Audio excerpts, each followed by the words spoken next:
Hello and welcome to the Scatterable channel, and today I want to show you my brand new $600 Spark version 2 gaming PC. I am really confident that this gaming PC I'm about to show you is the best bang for your buck gaming PC using all brand new parts, not only just on my channel, but I think for all of YouTube and Google. So I'm really excited to show you guys the product that I've come up with, so without further ado, let the fun begin.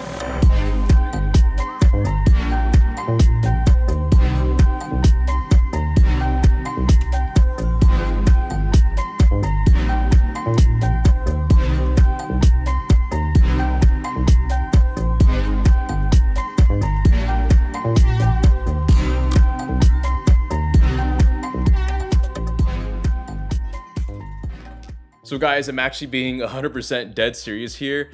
This Spark version 2 gaming PC managed to outperform my $750 gaming PC that I just made with actually technically slower parts, all the while achieving more frames per dollar than my super popular $500 Spectre gaming PC. So Spark version 2, from what I found, boxes way above its category in both value and performance, which is something really rare that I never see a whole bunch in my builds, with the exception of maybe like one. So what I'm about to show you, I think is really special and a fantastic place to start off with not only your gaming PC career and future or whatever, but it's also a great build if you're getting back into PC gaming and just want something that's super flippin' fast for only $600. So I'm going to be covering in today's video all of the parts and why I chose them, the possible upgrades if you want to say spend an extra $50 or $100 on this gaming PC. Then I'll also be talking about the overclocking that is also necessary for this computer, and then finishing out with the benchmarks, those being gaming benchmarks, streaming benchmarks, and VR gaming benchmarks, and then concluding with the pros and cons of the Spark version 2 gaming PC. So if you enjoy PC builds like this, then most definitely subscribe, because that's what I do.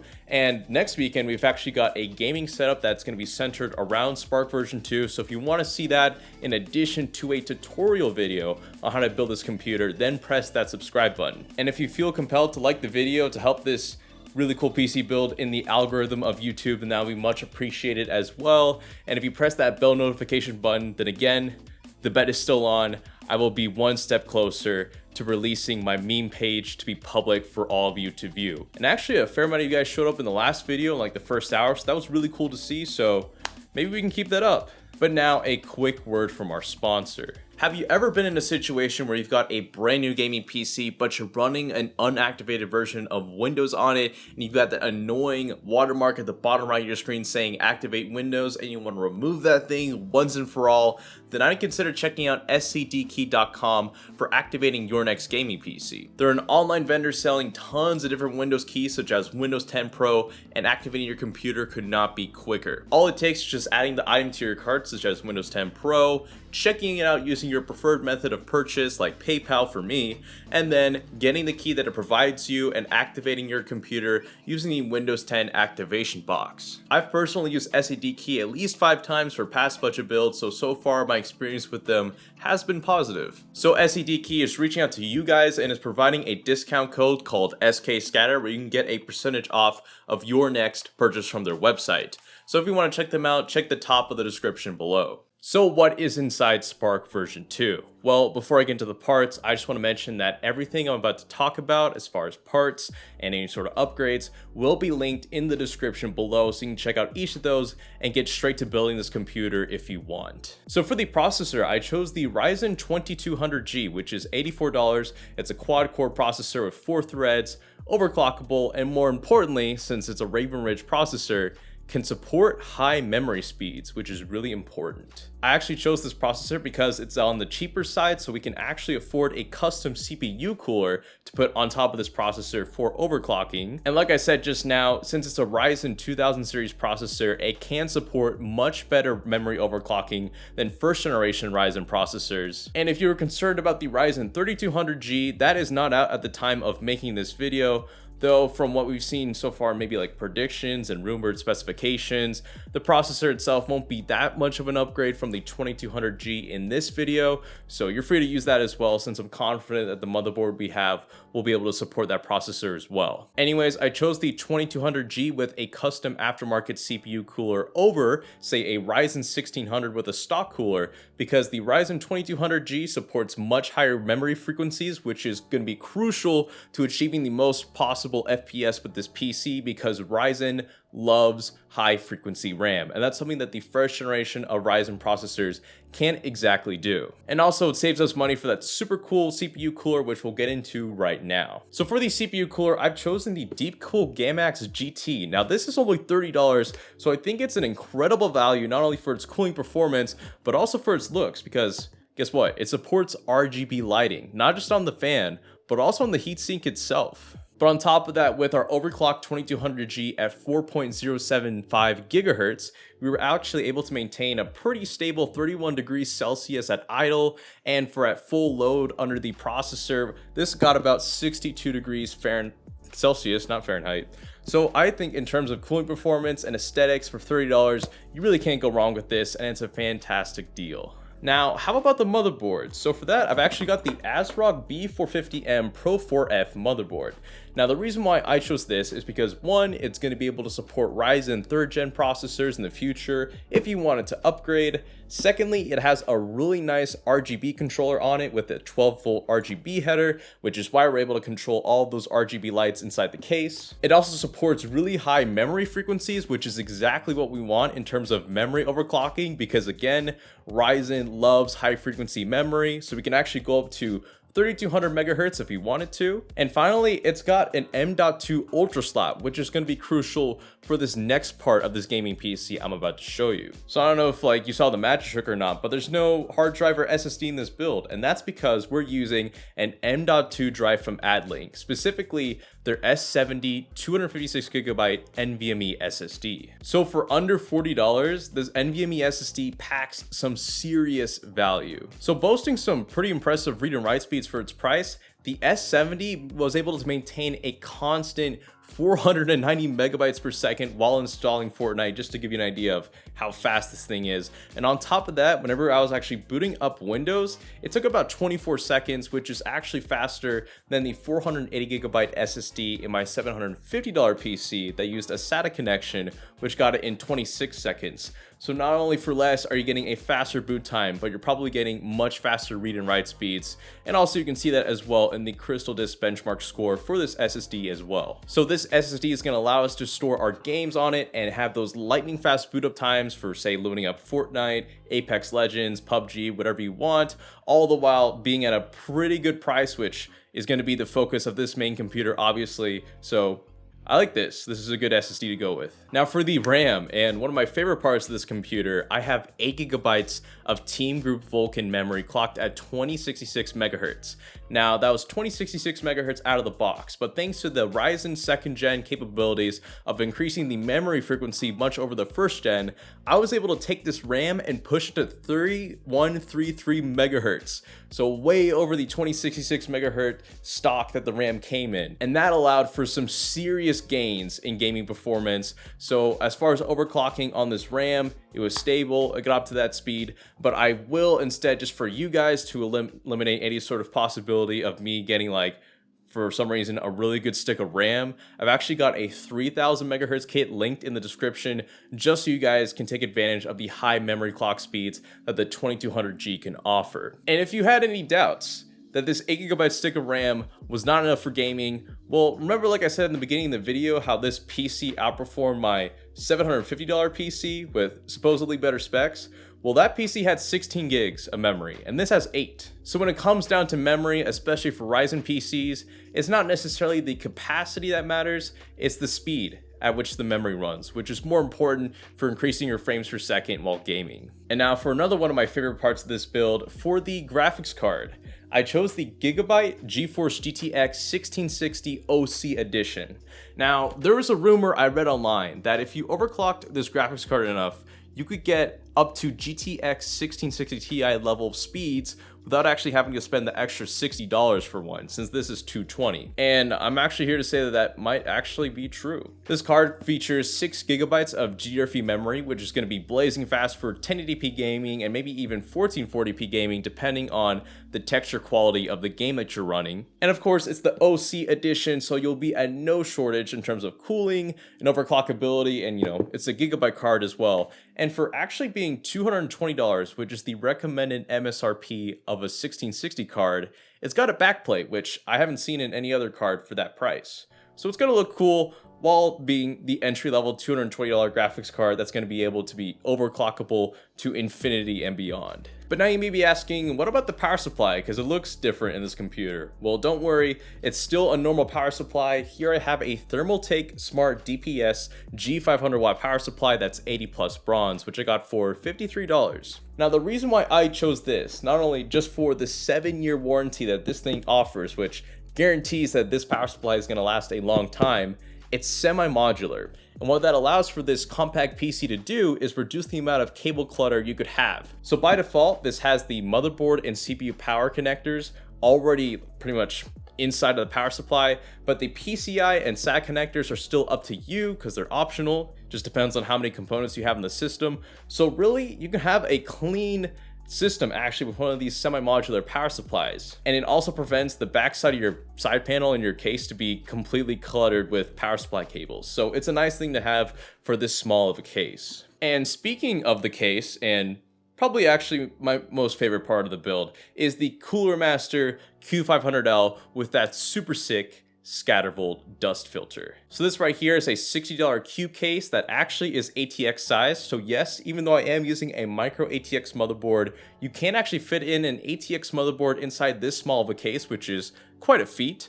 And another thing I like about the Q500L is that it's very modular. So you can actually put the power supply on the top or at the bottom or wherever, because the case can pretty much mount fans and power supplies wherever. And on top of that, you can actually move the IO, say if you wanted to move it in a different position depending on where you're going to be placing your PC. But we can't forget about that really cool Scattervolt skin. I mean, come on. And if you guys are wondering where that came from, I want to give a big thank you to Cooler Master for making that custom dust filter, which is why Spark version 2 looks super cool with that Scattervolt logo. So again, special thank you to Cooler Master for making that. So that makes the total of Spark version 2 at $607. And that is excluding the additional fans that I have inside the case, because I just had those lying around and they match the Deepcool GameX GT CPU cooler that I had. So I thought I might as well use them. So they're not necessary, but I will link them down in the description if you wanted to pretty much get what I have here on video for you guys. So now, how about the upgrades? What can you do with some extra money if you want to put it forth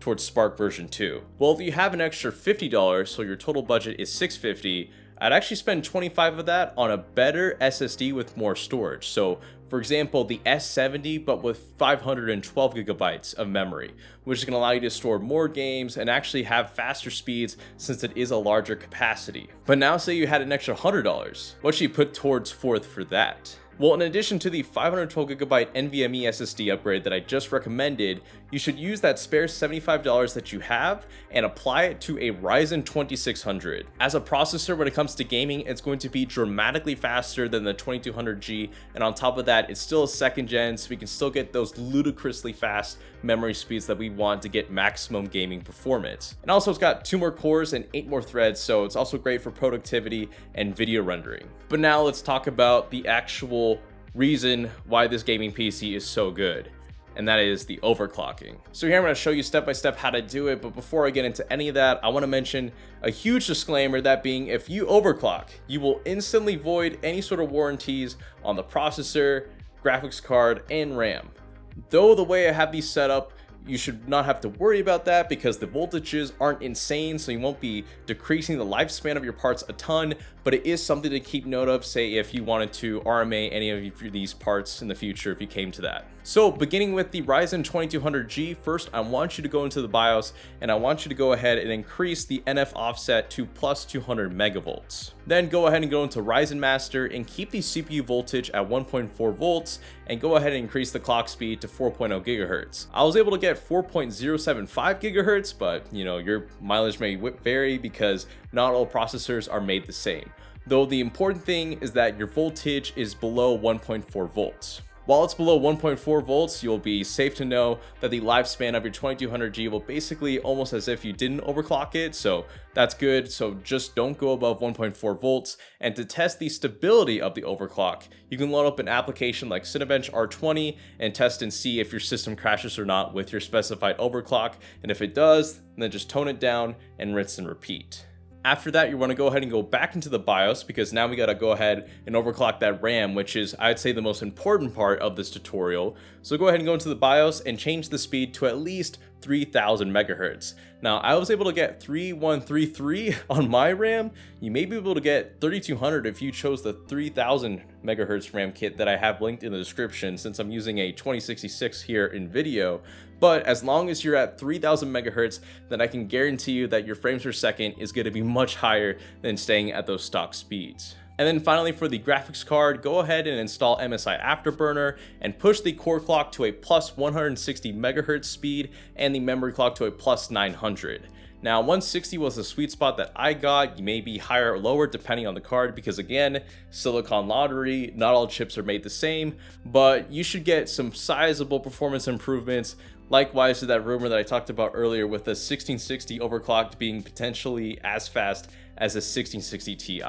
And remember, if you ever wanted to go baseline with all these specifications and like reset back to normal, you are always welcome to do that. You can do that pretty easily in Ryzen Master and in the BIOS and in an MSI Afterburner. So don't worry if you overclock and you're like, this is too much.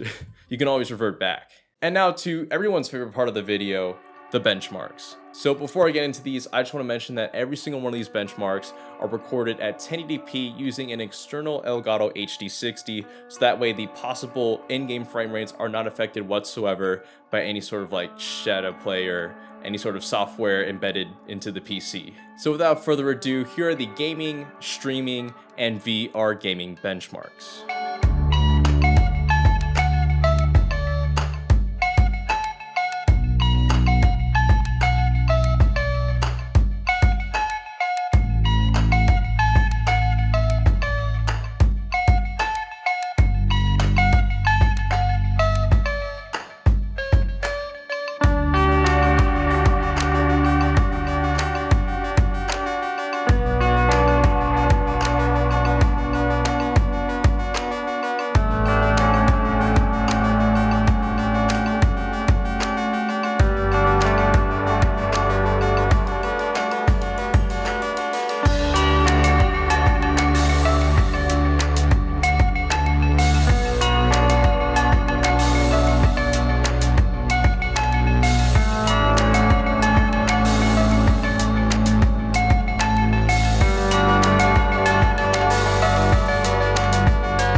So those were the benchmarks, and now let's finish out the video with the pros and cons. So the one major con I see with this PC, since even though it does offer some fantastic, and I mean breathtaking gaming performance, the streaming performance is kind of meh, which is to be expected since we are working with a basic quad core and mid entry level Nvidia graphics card. You can't really do 1080p 60 FPS streaming at all with this computer. It's kind of all over the board. It depends if you're like in a super hot session with like Fortnite, and if you're battling all over the place, or if you're just in a lobby waiting. It varies, so I would not recommend 1080p 60 or even 1080p 30 frames per second streaming, but I'd say you can get away with 720p 60 frames per second streaming at about 4500 kilobits per second. I'd say that's the sweet spot. Yes, you'll be streaming at 720p, but at least it's better than not streaming at all. But now, say if you wanted to increase that streaming performance, what should you do hardware-wise on Spark version 2? Well, since all of these streaming benchmarks were done with the NVENC encoder, I would actually invest in a better Nvidia graphics card. Because actually, in my $750 PC, where I had a 1660 Ti and a Ryzen 1600, I used the NVENC encoder again for doing those streaming tests, and it actually did some pretty decent 1080p 30 frames per second streaming. So if you wanted to get better streaming performance, I would look at a 1660 Ti or an RTX 2060, and I'd actually recommend doing one of those two options over a processor upgrade, because it's been shown that the NVENC encoder can more efficiently stream better than the X26 encoder with like a Ryzen processor. So it'd just be more wise to get a better Nvidia graphics card, since the NVENC encoder is superior to X264. But anyways, besides that, the side panel does scratch a little bit easily, so do be wary of that. And finally, since everything in the system is overclocked, the PC is going to get a little bit hot, but aside from that, those are the main cons. As far as the pros, the gaming performance is superb.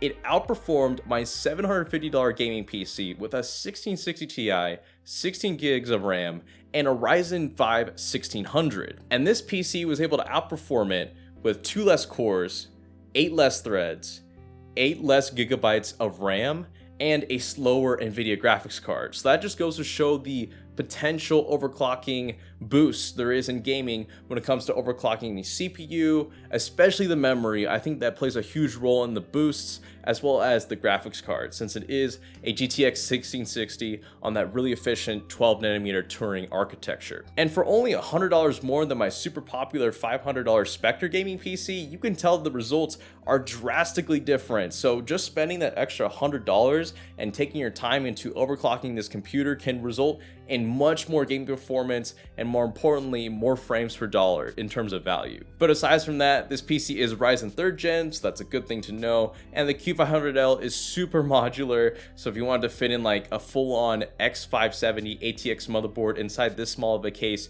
you can still do that, on top of all the fan mounting you can do to totally cool the system. And as you saw in the benchmarks, I did use some competitive graphical settings for some of the games like Fortnite and CSGO, which is kind of like lowered settings, so not exactly maxed out. And as you can see, the frame rates for those were well above the 144 frames per second reach that a lot of people want to get for, say, like a 144 hertz monitor. So this PC can definitely do high refresh rate gaming. If you wanted to, you just got to go ahead and change the settings and make sure you're at 1080p. And finally, VR gaming, not a problem at all with this computer. That should be not a concern whatsoever. So in the end, I truthfully think Spark version 2 is one of the best bang for your buck gaming PCs, using all brand new parts on YouTube and Google. I mean, you guys saw the gaming benchmarks. It outperformed my most recent one, all the while having more value than my $500 one. So it's truly one of the best builds I've made for a while. So hopefully, if you guys decide to build this computer yourself, it gets you somewhere nice and where you want in the realm of PC gaming with whatever game you decide to run on it, even like if it's Cyberpunk 2077. Anyways, if you enjoyed these PC build videos, then definitely subscribe to the Scatterable channel. That is what we're here for, and we're going to be continuing doing builds throughout the whole summer, so definitely stay a part of the train if you want to be a part of that. And of course, feel free to like the video if you enjoyed this PC build video, and it also helps us in the algorithm. And again, if you're really committed, press that bell notification button, and that is awesome because I'm always there within like the first hour of when a video uploads, so I'll just be replying to all the comments. So if you're a part of the notification gang, then I'll definitely make sure to shout you out. Anyways, that is it for today's build video, and this is the Scatterable channel, signing out.